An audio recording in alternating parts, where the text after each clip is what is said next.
The door creaked, and my heart stopped. I hadn't meant to intrude, but the silence from Ethan's room had gnawed at me all evening. Something was wrong terribly, achingly wrong.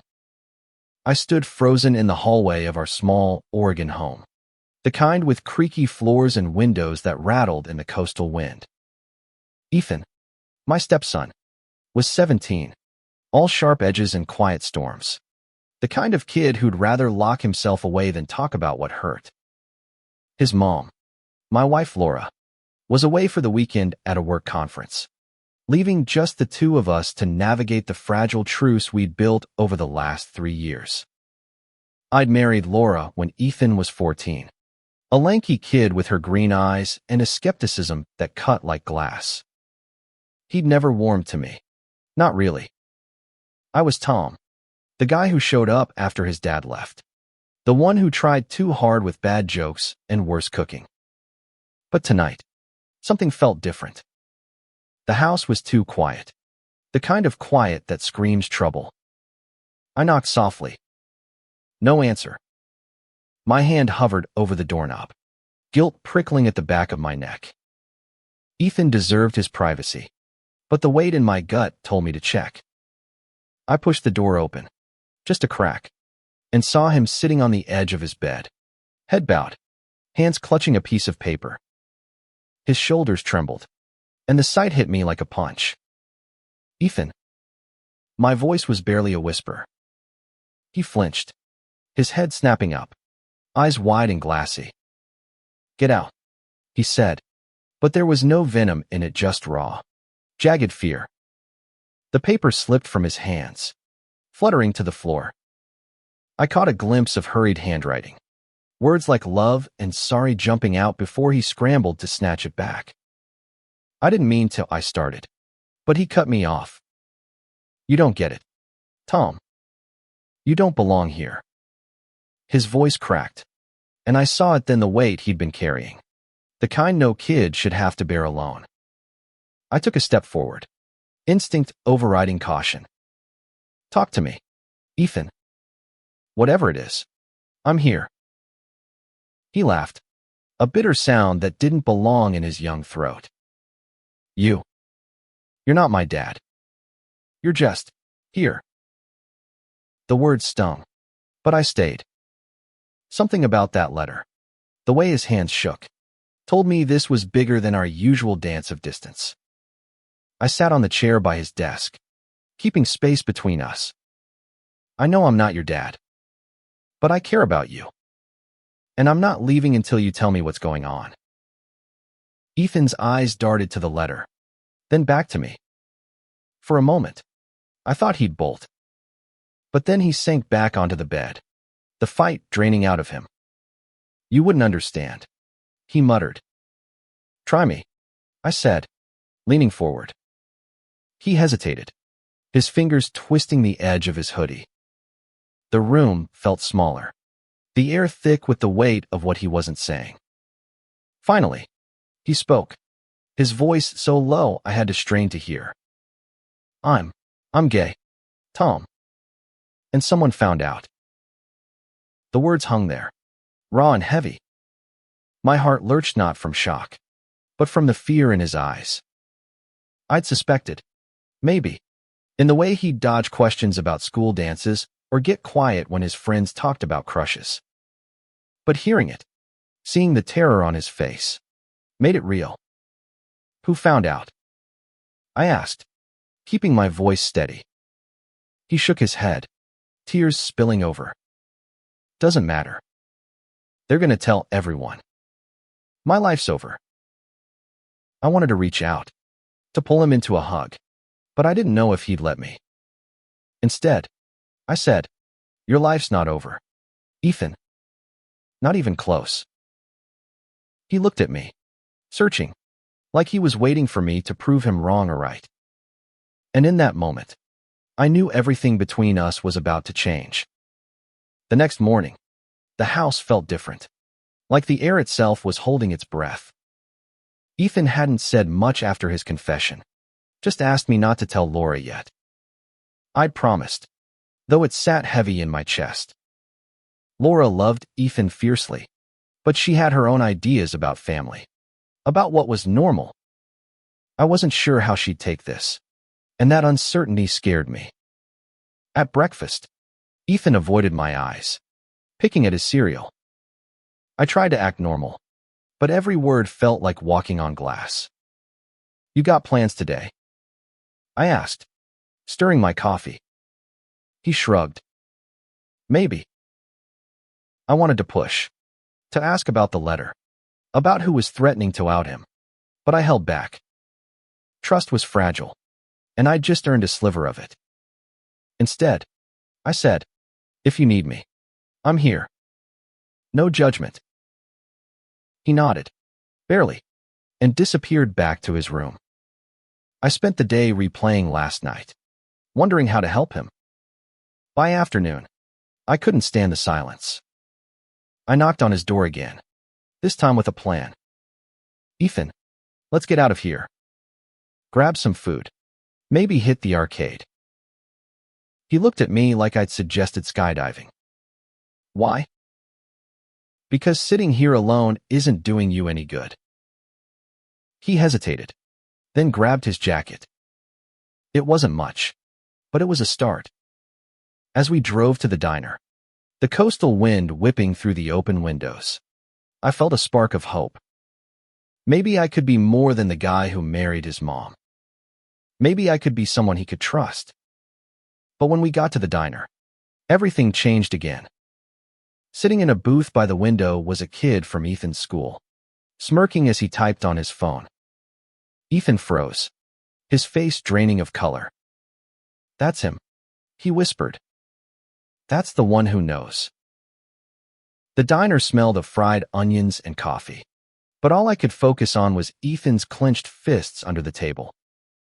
The kid in the booth, a wiry guy with a Letterman jacket and a smug grin, hadn't noticed us yet. His name was Jake, Ethan whispered, a senior who'd always had it out for him. "Want to leave?" I asked, keeping my voice low. Ethan shook his head, but his eyes stayed glued to Jake. "He'll just follow me. He's been texting me all week, saying he'll tell everyone unless." His voice trailed off, and I saw the fear again, sharp and raw. "Unless what?" I pressed, my stomach twisting. Ethan swallowed hard. "Unless I do what he wants." He's got my letter. The one I wrote to someone. My mind raced. A letter. The one I'd seen last night, full of words Ethan hadn't meant for the world to see. "Who'd you write it to?" I asked, not because I needed to know, but because I needed him to trust me with the whole story. He looked away, his jaw tight. "A guy. His name's Lucas. He's my best friend. Was my best friend." The waitress came by, and I ordered burgers to keep up appearances, but my appetite was gone. Ethan's words hung between us, heavy with meaning. Lucas. I'd heard the name before, tossed around in stories about late-night gaming sessions or trips to the skate park. But now it carried a different weight. "Did you tell Lucas how you feel?" I asked, careful not to push too hard. Ethan nodded. "Barely. Yeah. He didn't take it well." And then Jake got hold of the letter. I don't know how. I thought I'd thrown it away.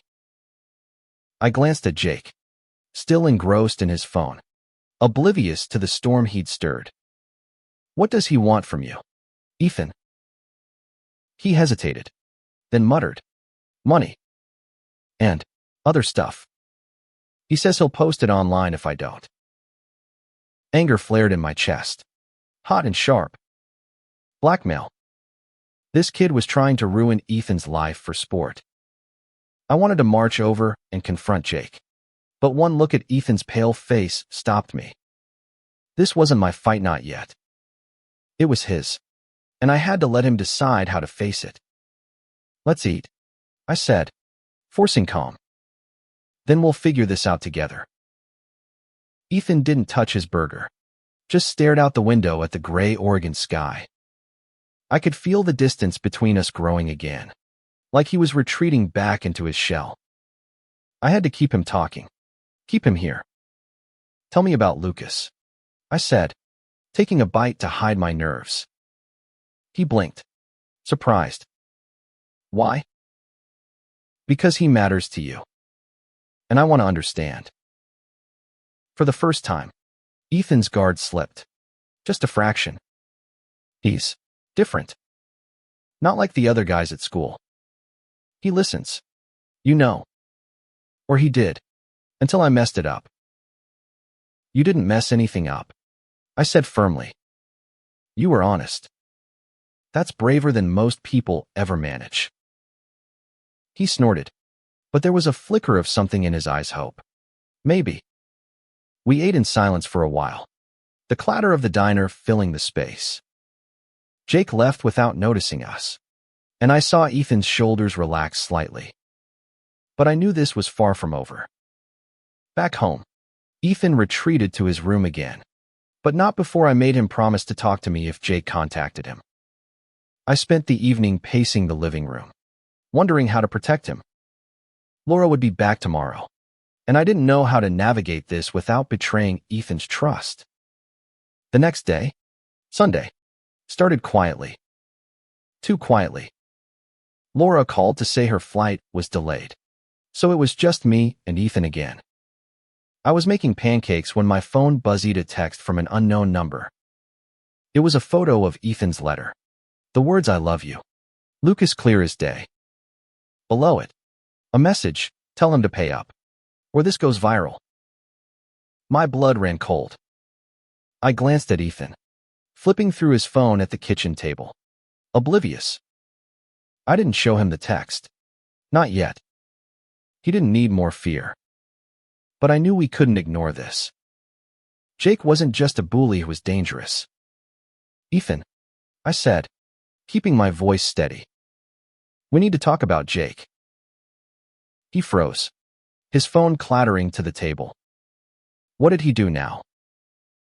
I hesitated, then decided honesty was the only way forward. I showed him the text. His face crumpled, and for a moment, I thought he'd break. But then he straightened, his jaw set. I'm not paying him, he said. I'm done hiding. I felt a surge of pride, mixed with dread. Okay. Then we face this together.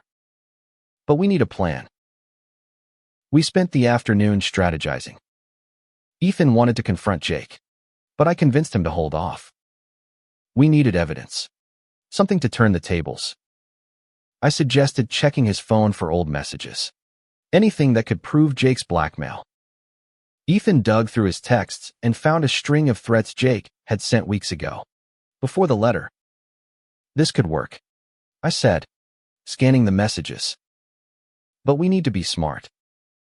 If we go to the school, or the police, we need to be ready for what comes next. Ethan nodded, but I could see the fear creeping back. What if everyone finds out? What if Mom finds out? I reached out, resting a hand on his shoulder. He didn't pull away. Your mom loves you. And so do I. We'll get through this. That night, as Ethan slept, I sat up, staring at the photo of the letter on my phone. I didn't know what tomorrow would bring, but I knew one thing. I'd fight for Ethan, no matter what. Monday morning broke with a gray drizzle, the kind that seeps into your bones. Ethan was quiet as we drove to his high school, his backpack slung low, eyes fixed on the rain-streaked window. I wanted to say something to ease the tension, but words felt hollow against the storm brewing in his life. Last night, we'd agreed to take Jake's texts to the school counselor. Ethan was terrified, but resolute. I'm not letting him control me, he'd said, and I believed him. Still, I couldn't shake the image of that letter, those private words now a weapon in someone else's hands. At school, we met Ms. Carter, a soft-spoken woman with kind eyes who'd been Ethan's counselor since freshman year. She listened as Ethan explained, his voice steady but low, recounting Jake's threats and the stolen letter. I handed over screenshots of the texts, my heart pounding as MS. Carter's expression darkened. "This is serious," she said, adjusting her glasses. "Blackmail is a crime. Ethan. We'll need to involve the principal and possibly the police."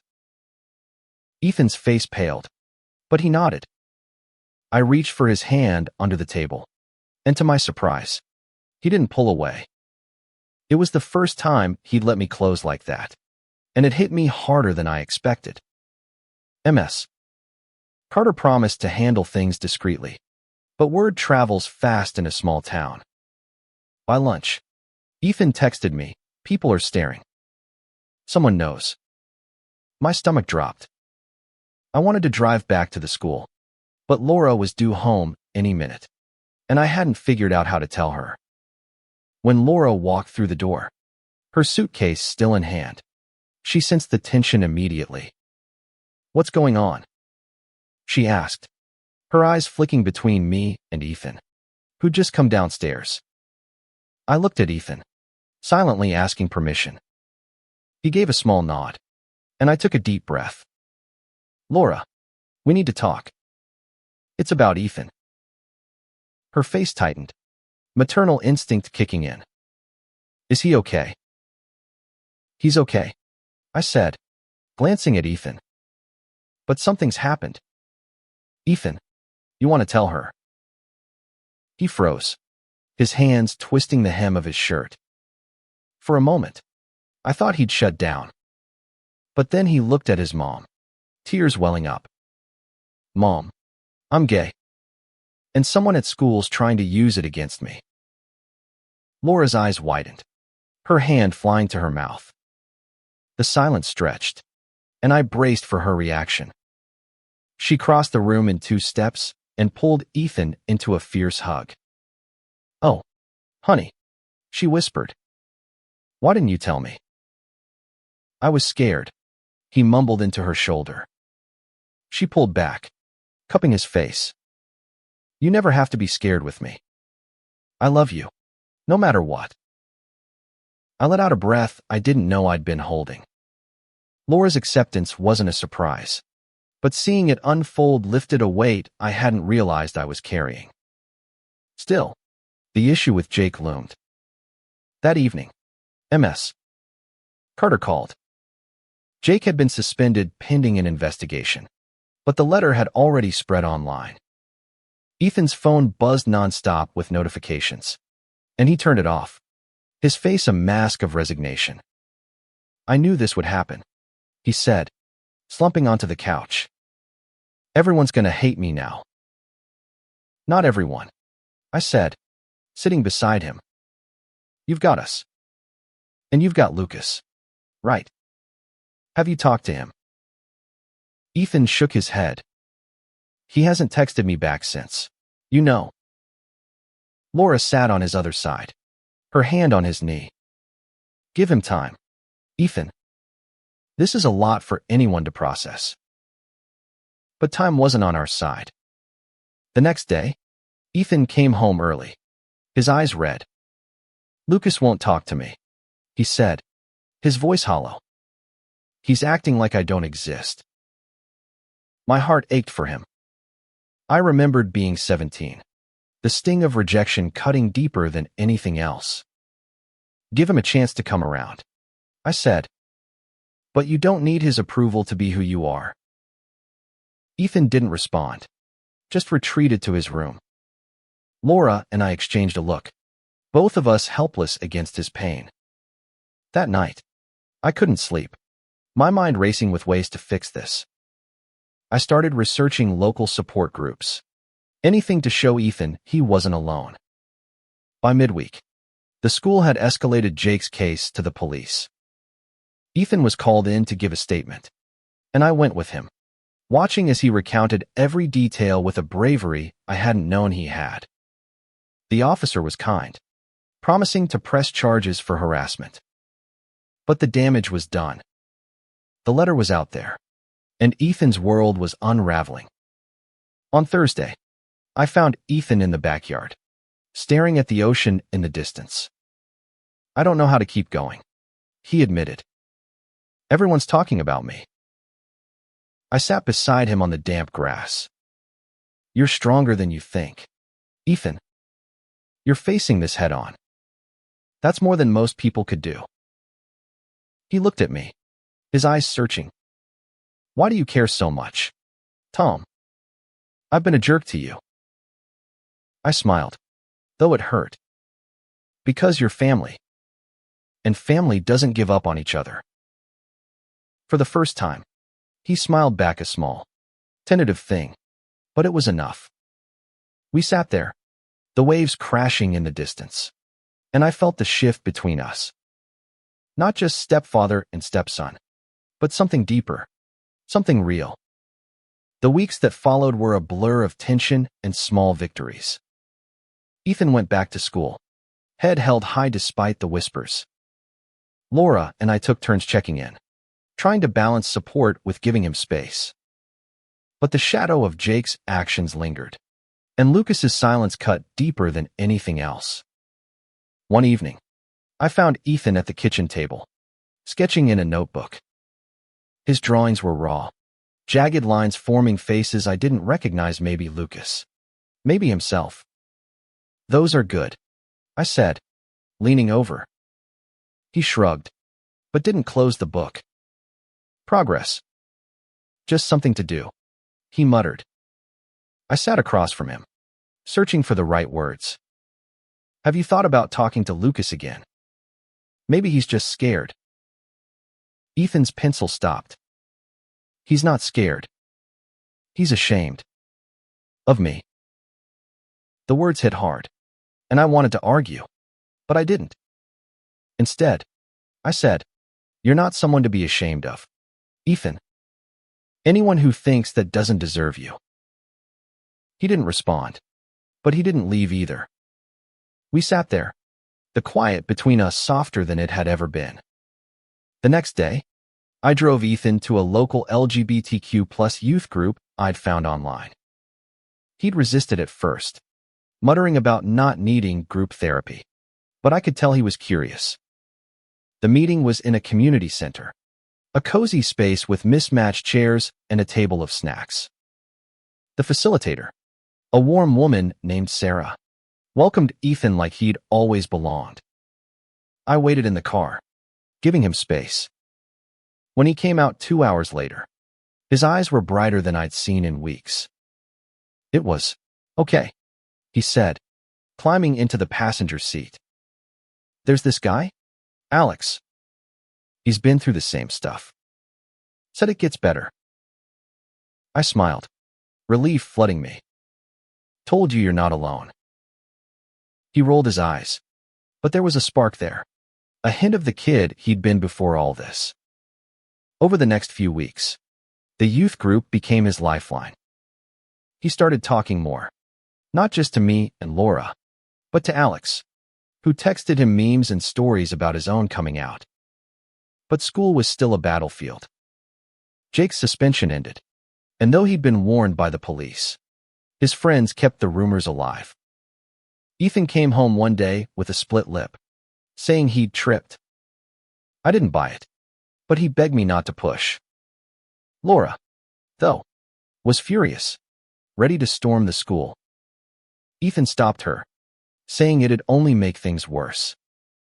That night, I overheard him on the phone with Alex, his voice low but steady. I just want to be me, you know, without all this crap. I stood outside his door, heart swelling with pride. He was fighting, in his own way. Then came the letter from Lucas. It arrived on a Saturday, tucked into our mailbox with no return address. Ethan found it first, his hands shaking as he tore it open.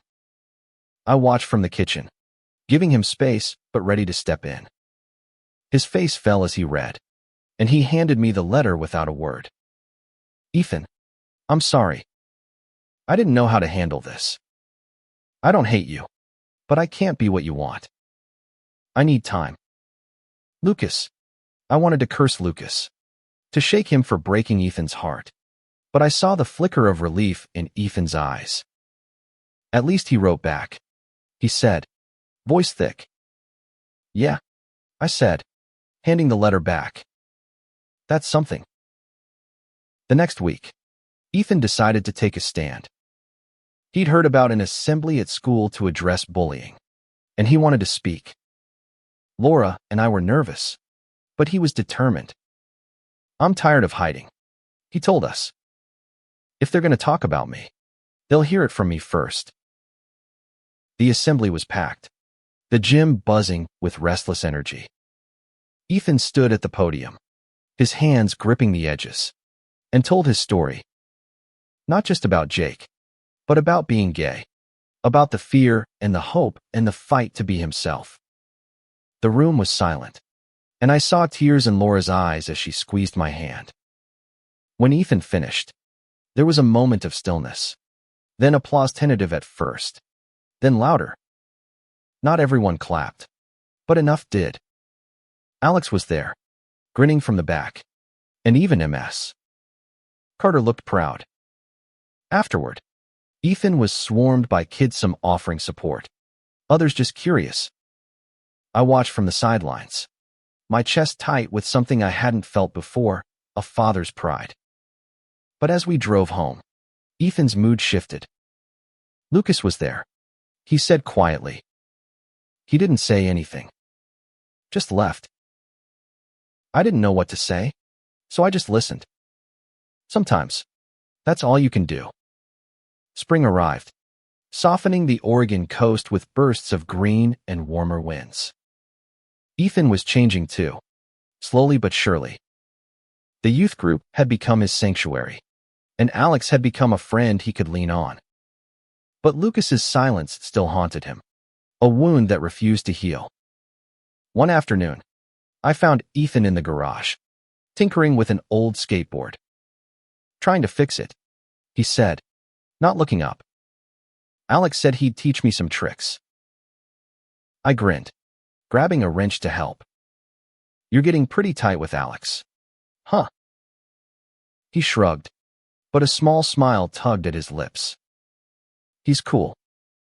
Doesn't make me feel like I'm wrong. You're not wrong, I said, handing him a bolt. You're just Ethan. And that's enough. He paused, meeting my eyes for a moment before nodding. It was a small gesture, but it felt like a bridge we'd finally crossed. At school, things were stabilizing. Jake had transferred after the police got involved, and the rumors about Ethan were fading, replaced by the usual high school drama. But Ethan was different now, bolder, less afraid. He started wearing a rainbow pin on his backpack, a quiet declaration that made Laura tear up when she saw it.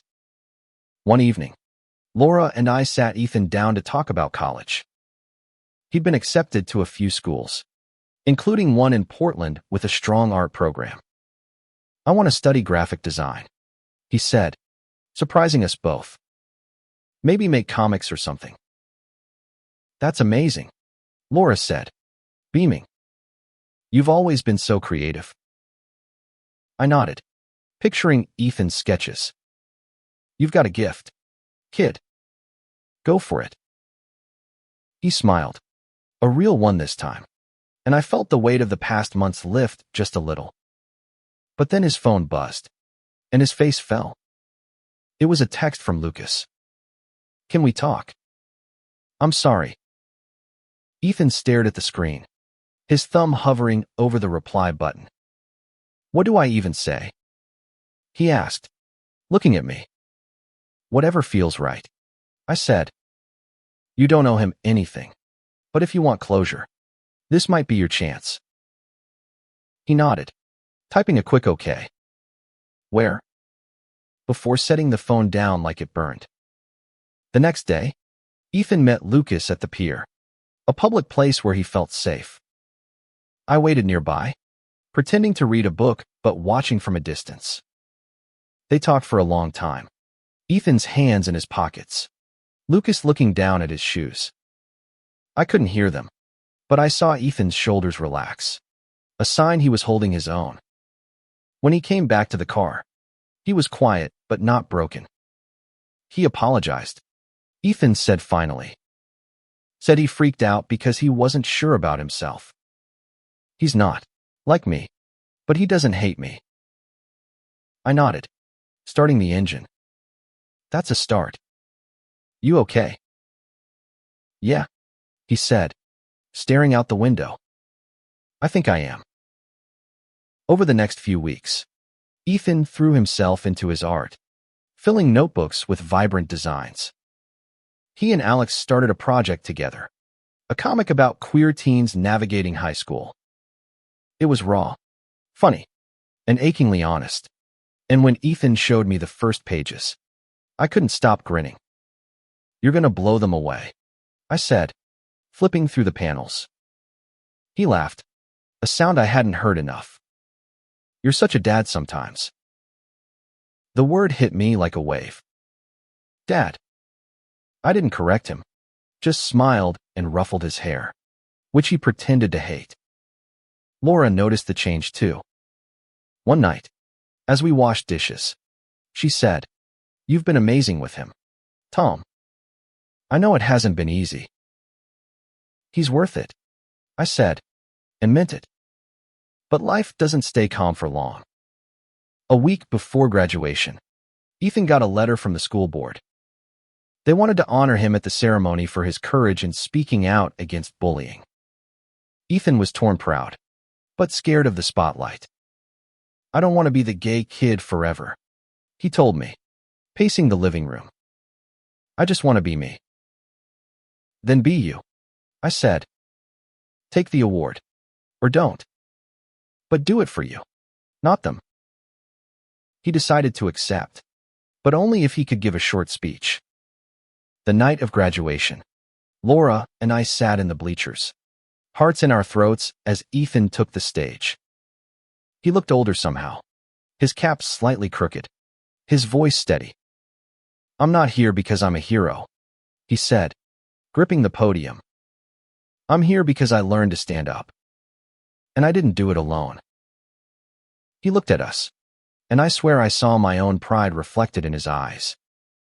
The crowd cheered, and for the first time, I felt like we were a family not perfect, but real.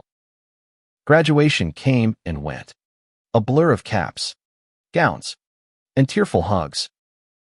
Ethan's speech was the talk of the town, shared on local social media with hashtags like courage and proud moment. For once, the attention didn't seem to weigh him down. He was lighter, like he'd finally let go of something heavy. Summer stretched ahead, and Ethan spent it working on his comic with Alex. They'd set up shop in our garage, turning it into a makeshift studio with music blasting and empty soda cans piling up. Laura and I gave them space, but I'd peek in sometimes, watching Ethan laugh as he sketched, his confidence growing with every line. One afternoon, I brought them snacks and caught Ethan showing Alex a new Pinella scene of two boys sitting on a pier, talking under a starry sky. Is that you and Lucas? I asked, half teasing. Ethan flushed but didn't deny it.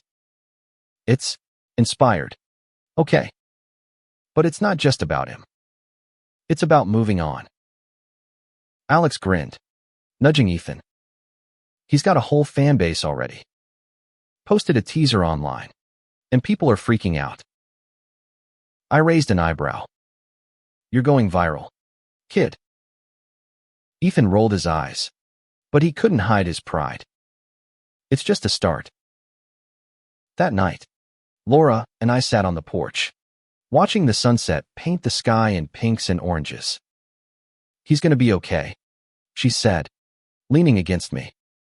Yeah, I replied, my throat tight. He's tougher than I ever was. But not every wound heals cleanly.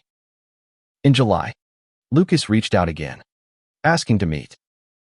Ethan was hesitant, but he agreed, this time at a coffee shop in town. I didn't follow, trusting him to handle it. When he came home, he looked thoughtful, not shattered. He's figuring himself out, Ethan said, sitting at the kitchen counter. Said he's sorry for ghosting me. He's not ready to be friends again, but maybe someday. I nodded, stirring my coffee. You're okay with that? I think so, he said. I don't need him to love me back. I just needed to know he doesn't hate me. I reached across the counter, squeezing his shoulder. You're one of a kind, Ethan. He smirked, but his eyes were soft. You're not so bad either, Tom. As summer faded, Ethan prepared for college. He'd chosen the Portland school, close enough to visit but far enough to feel independent. Laura and I helped him pack, though she cried every time we folded another shirt. Ethan pretended to be annoyed, but I caught him hugging her when he thought I wasn't looking. The day we dropped him off, the campus was alive with nervous freshmen and proud parents. Ethan's dorm room was small but bright, with a view of the city skyline. Alex was there too, helping him unpack, their banter filling the space with warmth. You got this, I told Ethan as we stood by the car, ready to leave. He nodded, his backpack slung over one shoulder. Thanks, Tom. For everything. I pulled him into a hug, and this time, he hugged me back, tight and real. Laura was a mess, snapping photos and wiping tears, but I felt a quiet peace. Ethan wasn't just surviving, was thriving. Back home, the house felt empty without him. Laura and I adjusted, filling the silence with plans to visit. Ethan texted us updates, photos of his dorm, his comics, his new friends. He joined an LGBTQ+ student group, and his comic with Alex was gaining traction online. One evening, he called, his voice bright. Tom, you're not going to believe this. A publisher wants to talk about our comic. Like, a real book deal. I laughed, my heart swelling. Told you you'd blow them away. Yeah, well, I had a pretty good cheerleader, he said, and I could hear his smile. Fall turned to winter, and Ethan came home for the holidays. He was taller somehow, more confident, his rainbow pin now a permanent fixture. We spent Christmas decorating the tree, laughing over my terrible ornament placement. Laura cooked enough food for an army, and Ethan invited Alex over, their friendship a steady anchor. On New Year's Eve, Ethan showed us the first printed copy of his comic. The cover was stunning, a boy standing on a cliff, facing the sea, his silhouette bold against the dawn. Inside, the dedication read, to Tom and Mom, for being my home. Laura sobbed, and I'll admit, my eyes weren't dry. Ethan just grinned, passing us tissues. You guys are so dramatic. That night, as fireworks lit up the sky, I looked at Ethan, laughing with Alex, and felt something settle in my chest. We'd come through the storm together. Winter break flew by, and Ethan returned to Portland, his comic deal signed and his future bright. Laura and I visited when we could, marveling at how he'd carved out a life for himself. His dorm was a mess of art supplies and coffee mugs, but it felt like him, vibrant, unapologetic. One weekend in February, Ethan asked me to meet him at a campus art show. I want you to see something, he said over the phone, his voice cryptic. Laura had a work thing, so I drove up alone, the Oregon rain a steady drum on my windshield. The show was in a small gallery, packed with students and their work. Ethan stood by a display, his comic pages framed on the wall. The story was his and Alex's, but it was more polished now, the lines sharper, the colors vivid. I read the panels, my chest tight with pride. It was his story, not just the one he'd lived, but the one he'd chosen to tell. You did this, I said, turning to him. He shrugged, but his grin betrayed him. We did this. You and Mom, you kept me going. I didn't know what to say, so I just hugged him, right there in the crowded gallery. He laughed, pushing me away playfully. You're embarrassing me, Tom. Good, I said, grinning back. That's my job. Later, over coffee, he told me about his life at school. He was dating someone new, a guy named Sam from his art class. It's not serious, he said, stirring his latte. But it's nice. He gets me. I nodded, happy for him, but cautious. Just take it slow. Okay. You've got time. He rolled his eyes, but there was no malice in it. You sound like Mom. Back home, Laura and I talked about Ethan's future. She worried about him being so far away, but I saw the strength he'd built. He wasn't the scared kid I'd found in his room that night. He was someone who'd faced his fears and come out stronger. In March, Ethan called with news. His comic was getting a small print run, and he'd been invited to a local comic con to promote it. Laura and I booked a hotel room and drove up, excited to see him in his element. The convention was a whirlwind of costumes and energy, and Ethan's booth was a hit. He and Alex signed copies, their laughter infectious. Watching him, I thought back to that first night, the crumpled letter, the fear in his eyes. We'd come so far. But life has a way of throwing curveballs. A week later, Ethan got a message from Lucas. He was in Portland, visiting colleges, and wanted to meet. Ethan was hesitant but curious.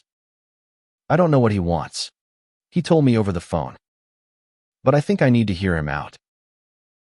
I agreed, though part of me wanted to shield him from more hurt.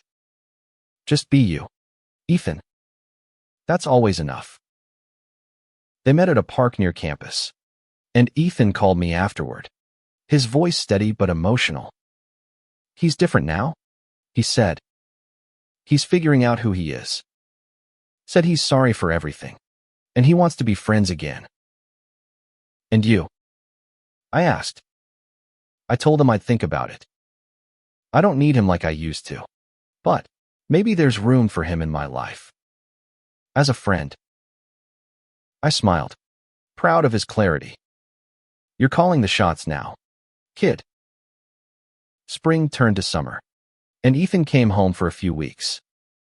He spent his days sketching, hanging out with Alex, and even teaching me how to grill without burning everything. One evening, as we sat on the porch, he looked at me, his expression serious. Tom, I never thank you properly. For that night. For not giving up on me. I swallowed hard, my throat tight. You don't need to thank me, Ethan.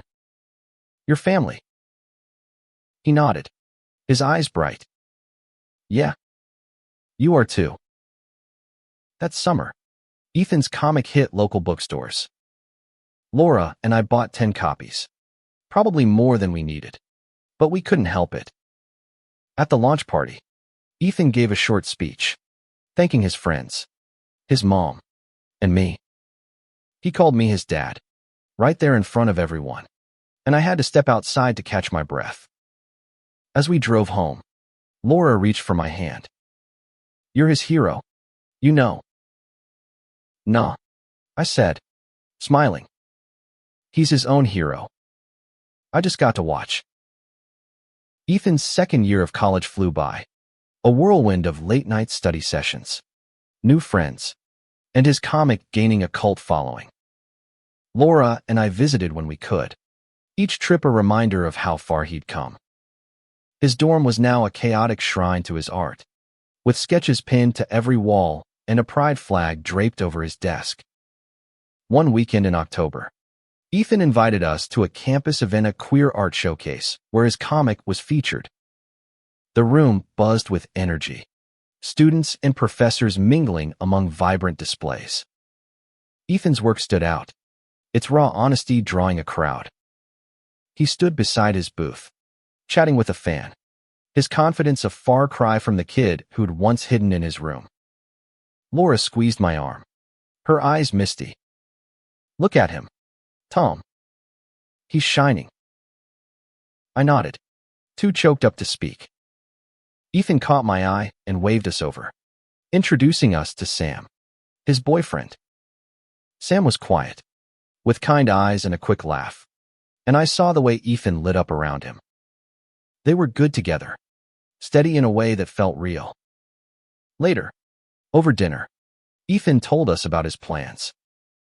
He and Alex were pitching a new comic series, this one about found family. It's inspired by you guys, he said, glancing at me and Laura. You taught me what that means. Laura reached for his hand, tears spilling over. We're so proud of you, honey. Ethan grinned, but his eyes were soft. I wouldn't be here without you. Both of you. Back home, life settled into a new rhythm. Ethan called often, sharing stories of classes, Sam, and the occasional run-in with Lucas, who'd started texting him again. They were rebuilding a friendship, slowly, on Ethan's terms. It wasn't perfect, but it was honest. One evening, as Laura and I sorted through old photos, we found one from Ethan's graduation. He was laughing, his cap askew, Laura and I on either side, our arms around him. It felt like a lifetime ago, that moment when everything changed.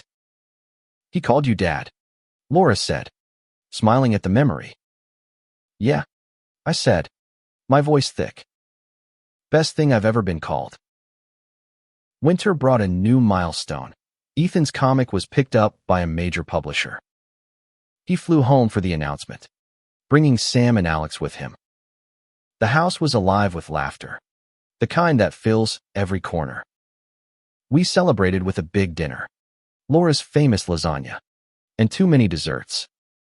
As we sat around the table, Ethan raised his glass. To family, he said, looking at me. Laura, Sam, and Alex. The one you're born with, and the one you choose. We clinked glasses, and I felt the weight of the past 2 years, the fear, the fights, the love that held us together. Ethan wasn't just my stepson anymore. He was my son, in every way that mattered. The next morning, Ethan and I took a walk along the coast, the waves crashing under a gray sky. He talked about his future grad school, maybe, or traveling with Sam. But then he paused, looking out at the ocean.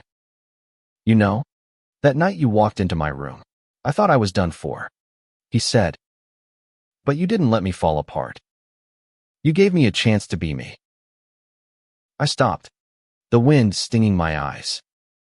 You were always you, Ethan. I just helped you see it. He smiled, a real, unguarded smile. And for a moment, we just stood there, the world quiet except for the waves.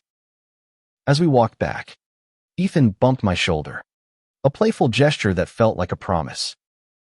You're not so bad for a stepdad, he said. And you're not so bad for a kid, I shot back, grinning. That night, as Laura and I watched Ethan and his friends laugh in our living room, I realized something. Love doesn't fix everything, but it builds something strong, a home where you can be yourself, no matter what. Ethan had found that, and so had I. We'd started with a creaky door and a crumpled letter, but we'd ended here, together, unbreakable. And that was enough.